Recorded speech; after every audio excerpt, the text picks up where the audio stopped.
ജിതിൻ, രണ്ട് മൂന്ന് കാര്യങ്ങൾ. ഒന്ന്, ഈശ്വർ മാൽപ്പെ പുഴയിൽ നിന്ന് കയറിയതിന് ശേഷം സംസാരിച്ചോ? നിങ്ങളെല്ലാവരും കൂടി എന്തെങ്കിലും ധാരണയിലെത്തിയിട്ടുണ്ടോ? എന്താണ് ഈശ്വർ മാൽപ്പെ പറഞ്ഞതെന്നാണ് ജിതിൻ മനസ്സിലാക്കുന്നത് ഇപ്പോൾ? MLA പറഞ്ഞത് അതിനകത്തൊരു മരം വീണ് കിടപ്പുണ്ട്, അതിൻ്റെ ചില്ലകൾ പ്രശ്നമാണ്, ഒരു കേബിളുണ്ട്, അത് പ്രശ്നമാണ്. അപ്പോൾ ഇത് രണ്ടും നാളെ മാറ്റിയാൽ മാത്രമേ താഴേക്ക് പോകാൻ കഴിയൂ. നാളെയും നമ്മൾ ഇതേ പ്രോസസ്സ് തുടരും. അതേസമയം ഫോൺ ടൂൺസ് കൊണ്ടുവരുന്ന കാര്യത്തെക്കുറിച്ചുള്ള ആലോചന നടക്കുന്നുവെന്നാണ്. ഇതിനുമപ്പുറം എന്തെങ്കിലും ജിതിൻ ഈശ്വർ മാൽപ്പെ പറഞ്ഞിട്ടുണ്ടോ?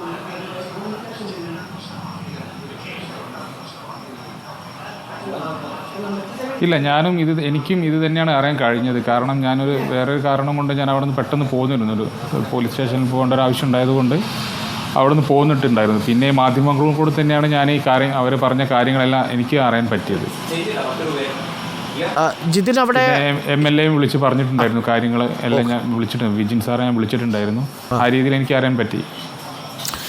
ജിതിൻ പോകുന്ന സമയത്ത് ഈശ്വർ മാൽപ്പയെ കണ്ടിരുന്നു? ആ സമയത്തുണ്ടായിരുന്നു? ഡൈവ് ചെയ്യുന്ന സമയത്ത് ജിതിൻ അവിടെ ഉണ്ടായിരുന്നു സ്പോട്ടിൽ?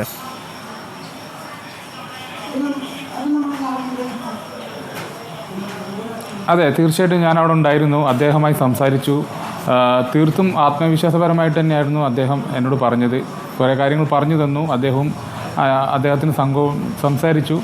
1000-ഓളം റെസ്ക്യൂ ഓപ്പറേഷൻ അവർ നടത്തി. അതിൽ 100 ഫീറ്റ് പ്ലസ് താഴെയുള്ള ആൾക്കാരെ രക്ഷിച്ചെടുത്ത ചരിത്രം അവരുണ്ടെന്ന് എല്ലാ കാര്യങ്ങളും പറഞ്ഞു. സീറോ വിസിബിലിറ്റി ഒന്നും അവർക്കൊരു പ്രശ്നമല്ല എന്ന രീതിയിൽ തന്നെയാണ് എന്നോട് പറഞ്ഞത്. അതൊന്നും അവർക്കൊരു പ്രശ്നമേ അല്ല. അവർ സാധാ ഡൈവേഴ്സാണ് അവർക്ക് അതൊന്നും ഒരു പ്രശ്നമല്ല എന്നാണ് എന്നോട് അറിയിച്ചത്. വളരെ കോൺഫിഡൻ്റാണ് എനിക്കും തന്നത്. അതേപോലെ തന്നെ ആത്മവിശ്വാസം അവർക്കും ഉണ്ടായിരുന്നു. പക്ഷേ ഈ തിരിച്ചു വന്നപ്പോൾ ചെറിയ അവ്യക്തത ഉണ്ടായി. പക്ഷേ അവർ എനിക്ക് തോന്നുന്നു നാളെയെങ്കിലും അവർക്കത് സാധിക്കുമെന്ന് തന്നെയാണ് എൻ്റെ ഒരു വിശ്വാസം. ജിതിൻ, അത് നമ്മളെല്ലാവരുടെയും വളരെ പ്രധാനപ്പെട്ട വിശ്വാസമാണ്. അങ്ങനെ സംഭവിക്കട്ടെ. പക്ഷേ അപ്പോഴും നമ്മളൊരു വേഴ്സ്റ്റ് കേസ് സെനാരിയോ എന്ന് ഞാൻ എപ്പോഴും പറയാറുള്ളത് പോലെ ഇന്നിപ്പോൾ ഇന്ദ്രപാലം പറഞ്ഞത് ഒരുപക്ഷെ നമുക്ക് ലോറി ലൊക്കേറ്റ് ചെയ്യാൻ സാധിക്കും. പക്ഷേ ലോറിയുടെ ക്യാബിൻ എവിടെയെന്ന് ലൊക്കേറ്റ് ചെയ്യണം. ക്യാബിൻ ലൊക്കേറ്റ് ചെയ്തിട്ട് അതിനകത്ത് അർജുൻ ഉണ്ടോ എന്നതും ഉറപ്പുവരുത്തണം. 13ാമത്തെ ദിവസമാണ് നാളെ. അപ്പോൾ അത് ഏറെക്കുറെ ഒരു സ്കൂബ ഡ്രൈവർക്ക് അതിനുള്ളിൽ പോയി അർജുനെ തിരിച്ചു കൊണ്ടുവരിക, അർജുനെ ബോഡി പുറത്തേക്ക് കൊണ്ടുവരിക എന്നുള്ളത് വളരെ ശ്രമകരമാണ് എന്നാണ് പറഞ്ഞത്. നിയറിങ് ടു ഇമ്പോസിബിൾ എന്നാണ് ഇന്നിപ്പോൾ ഇന്ദ്രപാലം പറഞ്ഞത്, നിലവിലെ ഒഴുക്ക് വെച്ച് നോക്കുമ്പോൾ.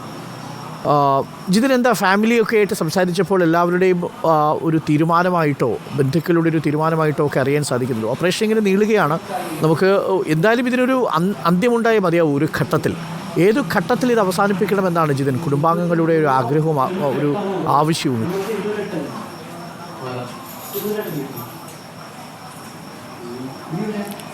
അല്ല, കുടുംബാംഗങ്ങളുടെ ആവശ്യം എന്ന് പറഞ്ഞാൽ അവരാവശ്യം സാറിന് മനസ്സിലാവുമല്ലോ. എത്രയും പെട്ടെന്ന് തന്നെ ഇത് അവസാനിക്കട്ടെ എന്നാണ് എല്ലാവരുടെയും ആഗ്രഹം. കാരണം സാറിന് അവിടെ പോയപ്പം ഇന്നലത്തെ കാര്യമൊക്കെ മനസ്സിലായിട്ടുണ്ടാവുമെന്ന് കരുതുന്നു. റിലേറ്റീവ് എല്ലാവരും അവിടെ തന്നെയാണുള്ളത്. ഓരോരുത്തരും ഓരോ ചുറ്റുപാടായിട്ട് താമസിക്കുന്നവർ, ഒരുപാട് കാര്യങ്ങളുള്ളവരൊക്കെയാണ്. അവരെല്ലാം നമ്മളെ കുടുംബത്തിന് സപ്പോർട്ട് ചെയ്തുകൊണ്ട് തന്നെയാണ് നിൽക്കുന്നത്. എത്രയും പെട്ടെന്ന് അവനെയും കൊണ്ട് തന്നെ വീട്ടിലേക്ക് പോകണം എന്നാണ് ആഗ്രഹം. അത് നടക്കട്ടെ, അത് നടക്കും. അതുതന്നെയാണ് ഞങ്ങൾക്ക് ആവശ്യപ്പെടാനുള്ളത്. എല്ലാ കാര്യവും അറിയാം. ഇവിടെ നടക്കുന്ന എല്ലാ കാര്യങ്ങളും മനസ്സിലാക്കുന്നുണ്ട്. എല്ലാ പ്രതികൂല സാഹചര്യങ്ങളും മനസ്സിലാക്കുന്നുണ്ട്. പക്ഷേ ദൈവം അത് എത്രയും പെട്ടെന്ന് തന്നെ സാധിച്ചു തരട്ടെ എന്ന് തന്നെയാണ് ഞങ്ങൾ പ്രാർത്ഥിക്കുന്നത് കുടുംബവും. അതുകൊണ്ട് തന്നെയാണ് ഞാൻ ഇത്രയും ദിവസം ഇവിടെ ഇനിയും നിൽക്കും, അവനെ കിട്ടുന്നവരെ നിൽക്കും. എന്നുള്ളൊരു ക്വസ്റ്റ്യൻ അതിപ്പോഴും ഉണ്ട്. പക്ഷേ എത്രയും പെട്ടെന്ന് തന്നെ എന്നാണ് മനസ്സ് തോന്നിപ്പിക്കുന്നത്. ദൈവം അതിന് സാധിച്ചു തരട്ടെ. ജിതിൻ, എനിക്കത് മനസ്സിലാവുന്നുണ്ട് ജിതിൻ. ഒരു കാര്യം കൂടി ജിതിൻ, ഇന്നിപ്പോൾ പോലീസ് സ്റ്റേഷനിൽ പോയി എന്ന് പറഞ്ഞു. എനിക്കൊന്ന് മറ്റെന്തോ ഒരു ആവശ്യത്തിനായിരിക്കാം. ഈ SP-യുമായിട്ടും MLA-യുമായിട്ടൊക്കെ സംസാരിക്കുന്ന സമയത്ത് അവരിപ്പോൾ ഇത് ശരിക്കും അതൊരു കർണാടക സർക്കാരിൻ്റെ വിഷയമായി തന്നെ അവരതങ്ങ് ഏറ്റെടുത്തു. ശരിക്കും അവർ കൂടുതൽ ശ്രമിക്കുന്നുണ്ട്. ഇപ്പോൾ ഫോൺ ടൂൺസിനെ കൊണ്ടുവരാൻ ശ്രമിക്കുന്നു എന്ന് പറഞ്ഞു, ബാർജ് അടക്കമുള്ള സംവിധാനങ്ങൾ കൊണ്ടുവരാൻ ശ്രമിക്കുന്നു എന്ന് പറയുന്നു. അപ്പോൾ കാലാവസ്ഥ എങ്ങനെയാണ് ജിതിൻ അവിടെ? ഇതൊക്കെ നാളെയും ഇന്നിപ്പോൾ വൈകുന്നേരം മഴ പെയ്തില്ലല്ലോ അല്ലേ?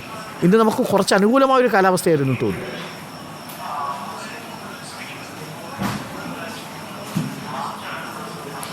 തീർച്ചയായിട്ടും ഇന്ന് കാലാവസ്ഥ നമുക്ക് അനുകൂലം തന്നെയായിരുന്നു. രാവിലെയും 2 മഴ പെയ്തു. അതിനുശേഷം നമുക്ക് കാര്യമായിട്ടുള്ളൊരു മഴയോ ഒന്നും ഇവിടെ ഉണ്ടായിരുന്നില്ല. ഇപ്പോഴും കാലാവസ്ഥ അനുകൂലം തന്നെയാണ്. ഈ ഒരു തുടർച്ച നാളെ രാവിലെ വരെ ഉണ്ടാവുകയാണെങ്കിൽ തീർച്ചയായിട്ടും ഒരു പോസിറ്റീവ് തന്നെയാണെന്നാണ് ഞാൻ കരുതുന്നത്. ഈ ഓരോ ദിവസവും ഇവരിങ്ങനെ ഇറങ്ങി വരുന്നു, പ്രതീക്ഷയോടുകൂടി നമ്മൾ പോകുന്നു. ഇപ്പോൾ ഒരു എനിക്കൊന്ന് ജിതിൻ അവിടെ എത്തിയിട്ട് 18-ാം തീയതിയല്ലേ ജിതിൻ എത്തുന്നത് അവിടെ?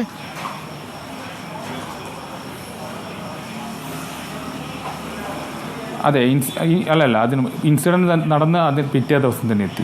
17-ാം തീയതി തന്നെ എത്തി, ബുധനാഴ്ച തന്നെ എത്തി. ഇനിയിപ്പോൾ ഏകദേശം 11 ദിവസമായി ഷിരൂരിൽ തന്നെയുണ്ട് ജിതിൻ. അഭിജിത്തും ഉണ്ടായിരുന്നു. അഭിജിത്ത് നാട്ടിലെത്തിയോ തിരിച്ച് ജിതിൻ?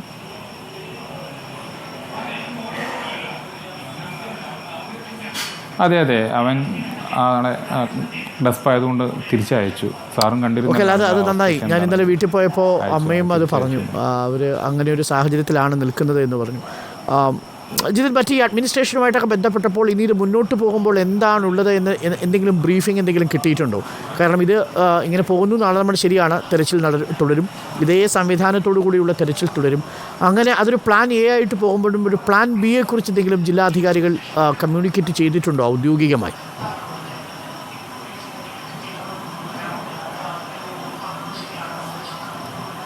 അങ്ങനെ ഇല്ല. കാരണം ഇവിടെ നമ്മൾ സ്റ്റാർട്ടിങ് മുതലേ ഉള്ളത് പ്ലാൻ എ തകരുമ്പോൾ മാത്രമാണ് പ്ലാൻ ബി ഉള്ളത്. അല്ലാതെ പ്ലാൻ എ കൂടെ പ്ലാൻ ബി ഇല്ല ശരിക്കും പറഞ്ഞാൽ. അതാണ് എനിക്ക് മനസ്സിലായത് ഇതുവരെ. പ്ലാൻ ബി ഇല്ല ശരിക്കും, പ്ലാൻ എ തന്നെ ഉള്ളൂ. പ്ലാൻ എ ഫെയിൽ ആകുമ്പോഴാണ് പിന്നെ അടുത്ത സ്റ്റെപ്പിലേക്ക് പോകുന്നത്. അങ്ങനെ അതൊരു പരീക്ഷണം, എല്ലാം ഒരു പരീക്ഷണത്തിൽ തന്നെയാണ് പോകുന്നത്. ശരിയാണ്. ആ ഒരു പരീക്ഷണം അതങ്ങോട്ട് ഫലം കാണാതെ വരുമ്പോഴാണ് ഒരു ആശങ്ക നമ്മളെല്ലാവരിലും ഉണ്ട്. എനിക്കൊന്ന് ജിതിൻ്റെ മാത്രമല്ല, ഞാനിന്ന് കോഴിക്കോട് പോയപ്പോൾ കോഴിക്കോട് ജിതിൻ്റെയൊക്കെ വീടിൻ്റെ അടുത്തുള്ള ആളുകളൊക്കെ വന്ന് സംസാരിക്കുന്നുണ്ടായിരുന്നു. അപ്പോൾ ഒരു നാട് മുഴുവൻ ഇങ്ങനെ ഒരു മനുഷ്യനൊന്നും ഒരുപാട് കാലമായിട്ട് കാത്തിരുന്നിട്ടില്ല. ഒരു വല്ലാത്തൊരു അനുഭവമായിട്ട് എനിക്കത് ഫീൽ ചെയ്തത്. ജിതിൻ്റെ വീട്ടിലാണെങ്കിലും ഞാൻ പോകുന്ന സമയത്ത് അഞ്ജുവിനെ കാണുമ്പോഴും അവിടെ വൈഫിനെ കാണുമ്പോഴും ഒക്കെ അവർ പക്ഷേ ഏറെക്കുറെ എല്ലാം മനസ്സുകൊണ്ട് തയ്യാറെടുത്ത് കഴിഞ്ഞു എന്നൊരവസ്ഥയിലാണ് അവർ നിൽക്കുന്നതും. പക്ഷേ ഒന്ന് കിട്ടിയാൽ അതിനൊരു ഉത്തരമായി, ആ ഉത്തരമെങ്കിലും ആകുമല്ലോ, അത് ആശ്വാസത്തിന് വേണ്ടി നിൽക്കുന്നു. എനിക്കൊന്ന് ജിതിനും അത് തന്നെയാണ് അല്ലേ ആഗ്രഹിക്കുന്നത്? ഇപ്പോൾ ആ ഒരു ഉത്തരം കിട്ടും. അത് ആ ഉത്തരത്തിന് അതെ ആ ഉത്തരത്തിന് വേണ്ടി തന്നെയാണ് ഞങ്ങൾ കാത്തിരിക്കുന്നത്. തീർച്ചയായിട്ടും താങ്കൾ ഞങ്ങളുടെ കുടുംബത്തിൽ സന്ദർശിച്ചത് ഒരുപാട് ആശ്വാസമുണ്ട്. നന്ദി അറിയിക്കുന്നു. Thank you Jithin.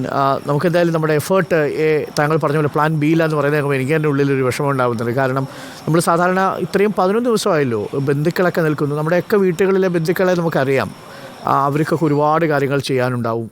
അതൊക്കെ മാറ്റിവെച്ചിട്ടാണ് പലരും നിൽക്കുന്നത്. പലരും ജോലിയുള്ളവരായിരിക്കും. അപ്പോൾ ഇങ്ങനെ അനിശ്ചിതത്വത്തിലേക്ക് പോകുമ്പോൾ അതിൻ്റെ ഒരു പ്രഷർ വേറൊന്ന്. നമ്മൾ ഏറ്റവും അടുത്ത കുടുംബാംഗങ്ങൾ, അഞ്ജുവും അനിയനും അനിയത്തിയും അമ്മയും അച്ഛനും ഉള്ളതും മറ്റൊരു ക്ലോസ് സർക്കിൾ, അതൊക്കെ മനസ്സിലാക്കുന്നുണ്ട്. ഇതൊരു വല്ലാത്തൊരു കാത്തിരിപ്പ്, ദുസ്സഹമായ കാത്തിരിപ്പാണ്. ജിതിൻ, നാളെ നമുക്ക് ഒരു പോസിറ്റീവ് റിസൾട്ട് കിട്ടുമെന്ന് തന്നെ പ്രതീക്ഷിക്കാം ജിതിൻ. നമ്മളെല്ലാവരും പ്രാർത്ഥിക്കുന്നു, കേരളം മുഴുവൻ ജിതിനോടൊപ്പമുണ്ട്.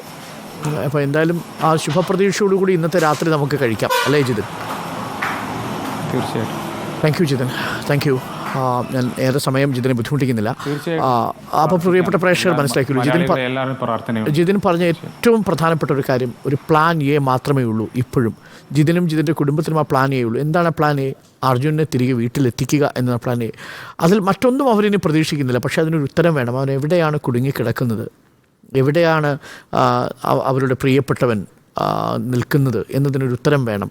ആ ഉത്തരത്തിന് വേണ്ടിയുള്ളൊരു കാത്തിരിപ്പാണ്. അതൊരു കുടുംബത്തിൻ്റെ ന്യായമായ അവകാശമാണ്. ഇപ്പോൾ അർജുനോടൊപ്പം കാണാതെ പോയ മറ്റ് നിരവധി മനുഷ്യരുണ്ട്. അതിലൊരാളാണ് ജഗന്നാഥ ഹനുമന്തപ്പ. ജഗന്നാഥൻ്റെ വീട്ടുകാർ വന്നിരുന്നു. ശരവണനെ കാണാതായിരുന്നു. ശരവണൻ്റെ ബോഡി കിട്ടി. ഇനി കാണാതായ 2 പേർ. അതിലൊരാൾ ലോകേഷാണ്. എവിടെയാണെന്നറിയില്ല. അവരും ഈ അനന്തമായ ഒരു കാത്തിരിപ്പാണ്. പലപ്പോഴും എന്തെങ്കിലും വരുമെന്ന് പ്രതീക്ഷിക്കാൻ പോലും കഴിയാത്ത വിധമുള്ളൊരു കാത്തിരിപ്പാണല്ലോ. ഒരാൾ ഒരു ദിവസം യാത്ര പറഞ്ഞിറങ്ങിപ്പോകുന്നു, തിരികെ വരുന്നില്ല. അതിന് എന്ന് വരുമെന്നൊരു കാത്തിരിപ്പില്ല, ചോദ്യമില്ല. ഇനി വരില്ല എന്നൊരു ഉത്തരം ഇങ്ങനെ മുകളിൽ തൂങ്ങുന്നുണ്ട്. പക്ഷേ അതറിയണം എന്നുള്ളത് അവരുടെ അവകാശമാണ്. തീർച്ചയായും ജിതിൻ പറഞ്ഞതുപോലെ പ്ലാൻ ബി ഉണ്ടാവാതിരിക്കട്ടെ, പ്ലാൻ എയിൽ തന്നെ കാര്യങ്ങൾ നാളെ ഒരു തീർപ്പുണ്ടാവട്ടെ എന്ന് നമുക്ക് പ്രാർത്ഥിക്കാം, പ്രതീക്ഷിക്കുകയും ചെയ്യാം എന്ന് മാത്രമേ നമുക്ക് ഈ ഘട്ടത്തിൽ പറയാൻ സാധിക്കൂ.